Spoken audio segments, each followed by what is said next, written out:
Ce qu'il y a de formidable dans les jardins, c'est qu'il n'en existe pas deux pareils. Certains sont des retraites intimes et secrètes, d'autres appartiennent à des propriétés prestigieuses, au passé historique très intéressant. Et je vous propose aujourd'hui de découvrir un des fleurons du patrimoine vendéen, c'est le logis de Chaligny, un jardin pas comme les autres. Monsieur Durand, vous êtes le propriétaire de ce magnifique logis de Chaligny.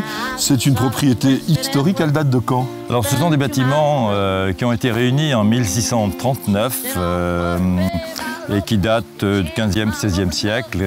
On a réuni des bâtiments pour en faire donc ce logis qui est typiquement vendéen. Et donc là, ici, nous sommes donc, on va dire, un peu dans le jardin principal. Vous avez voulu conserver un aspect un peu bucolique, un peu champêtre. C'était déjà comme cela à l'époque?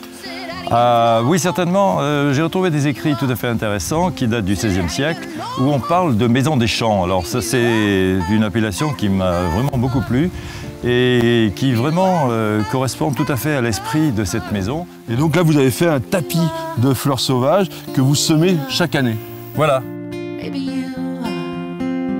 Nous arrivons ici au potager, c'est quand même quelque chose d'assez traditionnel dans ces anciennes maisons. Et le jardin potager a toujours existé de tout temps, parce que c'est une nécessité absolue. Et avec l'introduction des différents légumes qui sont arrivés et qu'on connaissait pas avant. D'une part, et puis d'autre part par l'apparition de tous les commerces et maintenant des supermarchés. Donc c'est votre concurrent. Et on voit vous utilisez pas mal les œillets d'Inde, les roses d'Inde, un peu comme des plantes compagnes pour repousser les insectes. C'était quelque chose déjà de connu depuis longtemps? Ah oui, c'est connu depuis très longtemps. Effectivement, l'œillet d'Inde, lui, normalement repousse les insectes. Et par contre, les capucines attirent les pucerons. Voilà, elle se les garde pour elle en fait. Voilà, et donc ne va pas les partager avec les autres plantes. Monsieur Durand, on a l'impression un peu de se trouver à Versailles avec ces magnifiques bacs à oranger. Et vous avez voulu qu'ils aient une forme bien particulière. Oui, ben, j'ai beaucoup tenu à avoir cette forme qui comprend les trois tiers. C'est-à-dire que vous avez donc un tiers de caisse, un tiers de fût et un tiers de houppier. Alors ici, il y a 3 bigaradiers, donc des oranges amères, et des citronniers. Pour, on va dire, respecter peut-être un peu la tradition des demeures historiques, vous avez créé un verger. Au départ, il n'y avait rien. Non, il n'y avait rien, c'était des pâturages, les jardins n'étaient plus entretenus. Et j'ai tenu à reconstituer donc, les jardins tels qu'ils pouvaient exister au XVIIIe siècle, à partir du cadastre napoléonien que nous avons retrouvé, et avec la matrice cadastrale qui donne donc parfaitement l'indication de chaque parcelle. Donc ça, vous avez fait un gros travail de recherche historique parce que vous êtes respectueux, on va dire, des traditions. Oui, complètement. Ben, c'est un domaine qui est classé à l'inventaire supplémentaire des monuments historiques. Donc j'ai tenu à respecter l'esprit de cette propriété telle qu'elle pouvait être à l'origine. Alors ici, dans ce verger, nous avons, par la proximité du lycée de Pétré, qui est le conservatoire des fruits à pépins, nous avons retrouvé donc des variétés locales de poiriers et de pommiers. Dans un grand verger comme ça, c'est surtout les oiseaux qui se régalent. Mais oui, mais c'est fait pour ça, évidemment, parce qu'ils nous attirent par leur chant, donc il faut bien qu'on les nourrisse pour les récompenser. Depuis 1 an, vous pratiquez le BRF, donc le bois raméal fragmenté. Ça, c'est absolument extraordinaire. Il faut le mettre sur à peu près 7 cm d'épaisseur.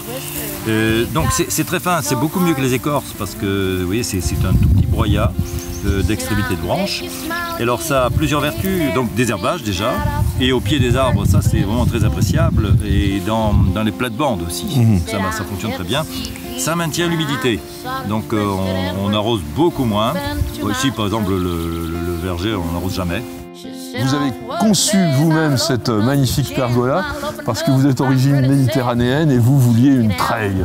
Quoi de plus agréable au mois d'août lorsqu'il fait beau que d'être sous la treille.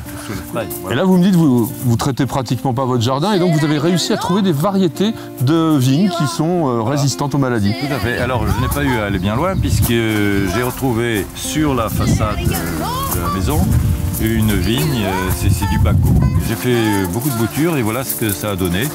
Et résistant aux maladies et et qui court très vite et donc qui couvre très bien. Oui, on est vraiment dans une ambiance très délicate, très fraîche. Alors vous avez mis un petit peu des tables partout parce que le jardin est ouvert au public. Le jardin est ouvert au public. Alors il est ouvert surtout pour rendez-vous au jardin début du mois de juin. Donc il est ouvert du 1er au 10 juin. Il est ouvert du 1er au 10 juillet et tout le mois de septembre. Tout le mois de septembre où là il est un peu à son apogée. Voilà. Il y a des fruits. Mais ça c'est pour les ouvertures sans rendez-vous, mais il est ouvert toute l'année sur rendez-vous. Monsieur Durand, vous êtes non seulement un jardinier émérite, mais vous êtes aussi le président de l'association des parcs et jardins vendéens. Elle a été créée donc en janvier 2000 et son objectif principal est de réaliser l'inventaire des parcs et jardins de Vendée. Alors nous avons commencé cet inventaire par des jardins qui avaient des traces historiques depuis le XVIe jusqu'au XXe siècle.